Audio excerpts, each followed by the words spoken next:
Hello everyone and welcome back to the channel. Today we have another What's on the Shelf. Let's get on it. First up we have Dragon Age, the role-playing game core rulebook. This is like a Dungeons & Dragons style tabletop RPG. Just uses D6 dice, a lot simpler mechanics, and in the Dragon Age universe. If you like Dragon Age, you might like that. Up next we have Plunderbund. And in Plunderbund, you'll be running a back alley business. Your guild is recruiting a unsavory mix of orcs, elves, wizards, agents, and racketeers. This unlikely crew crafts and sells, or steals, not sells.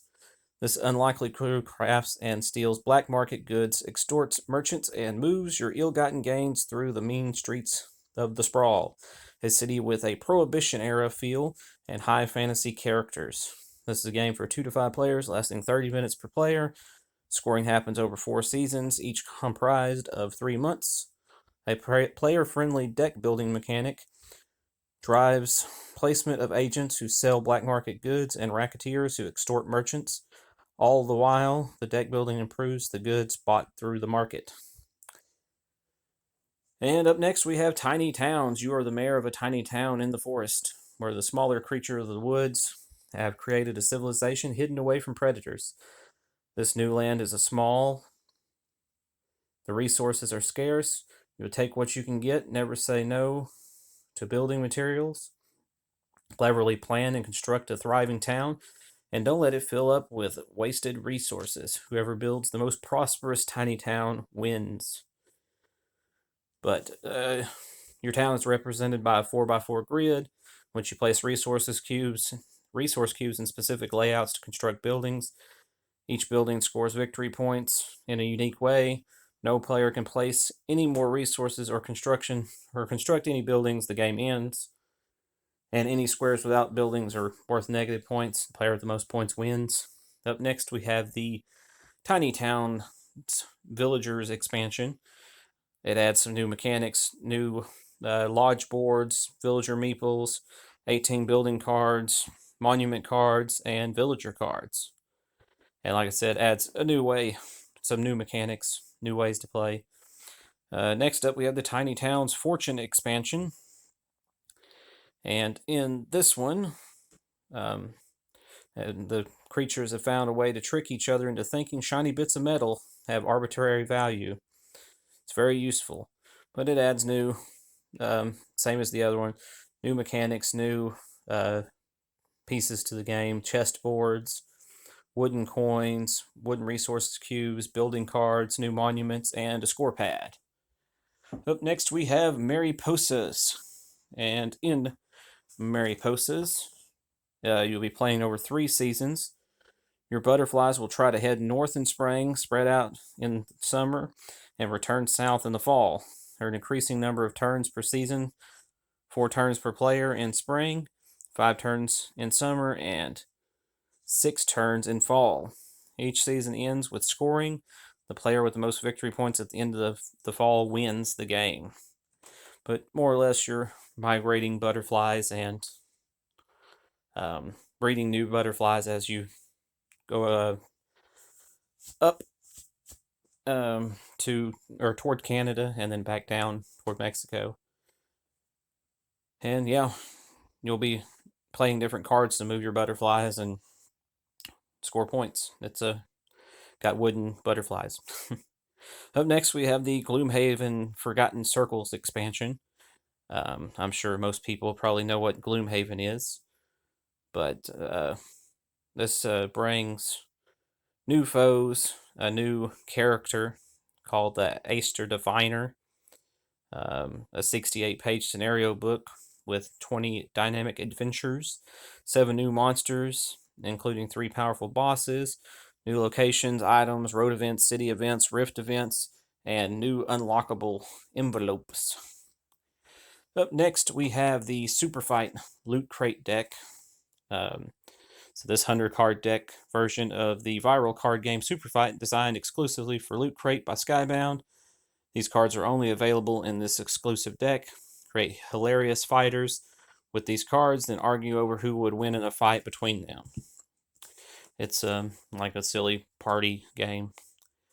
Up next, we have Guns and Steel, and this combines hand building with a unique card flipping mechanism, enabling 2 to 4 players to compete throughout the ages, struggling to build the greatest empire in the world. Technology is a double-edged sword.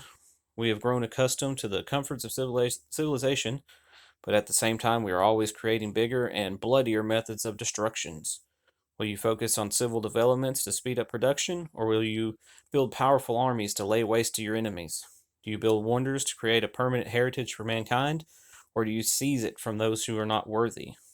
This is a tightly packed strategy game that will force you to make challenging decisions on every turn, experience the rise and fall of nations in just an hour's time. And after that, we have Scott Alms' Harbor. And in Harbor, players are ambitious entrepreneurs in the busy port of Goals Bottom. In the game, you must collect and exchange goods, manipulate the market, and purchase as many buildings in the harbor as possible. Player has the most valuable buildings at the end of the game wins, but kind of worker placement and, well, not really. Oh, you're moving your worker around using the different buildings, and you can buy buildings to make it where you can use them yourself without the other players being able to get them, and that's how you win the game as well. Next up, we have One Deck Dungeon, and the objective of this game is to clear all 3 floors of the dungeon and then defeat the boss. And if any hero in your party runs out of health, the game is over. In campaign mode, each player will earn you a check, or each play will earn you a check mark on your campaign sheet, making your hero stronger for your next adventure. But you'll be going through a dungeon comprised of cards. You'll pick out a big boss enemy. It comes with different characters you can play as. It's got solo and 2-player rules and setup. And also I have in here the Abyssal Depths expansion, which I opened on the channel. Add some more variability. Next up, we have the One Deck Dungeon Forest of Shadows, which is a standalone or expansion for One Deck Dungeon. You can combine them or play them separate. It adds, has new bosses, new enemies, new characters you play as, a new mechanic with poison, but for the most part, it's the same, just new stuff. And after that, we have Gloomhaven, Jaws of the Lion. And Gloomhaven is a fully cooperative. Players work together, navigate their way through a campaign of scenarios. You will not play it all in one setting, but you can easily save at the end of any scenario. And yeah, you'll be playing through, upgrading your heroes. Each hero will have like a secret goal that determines, once they've completed it, determines when they retire, and you'll have to pick a new character, but it lets you try out other characters. It's a lot of fun. A lot of cool mechanics in here with the leveling up, and you get to pick out of new cards to add to your hand or whatever when you level up. Getting better equipment, and the mechanic where you can either you choose the top of one card and the bottom of the other, and there's a number that determines your initiative when you go in the round. And yeah, scenarios and dungeon crawling type stuff, a lot of fun. And lastly, we have the Gloomhaven base game. This is the 2nd edition from the Kickstarter or whatever. Pretty much all the same stuff about Jaws of the Lion, but way bigger, a lot more scenarios, a lot more characters to play as, and unlockables, and weighs like 22 pounds. A lot of fun. I still haven't finished it. I was real close before I moved, but yeah, that's pretty much everything on this shelf. If you liked what you've seen, don't forget to like, subscribe, and comment down below, and ring the bell to keep up to date with my latest videos. And as always, have a great day.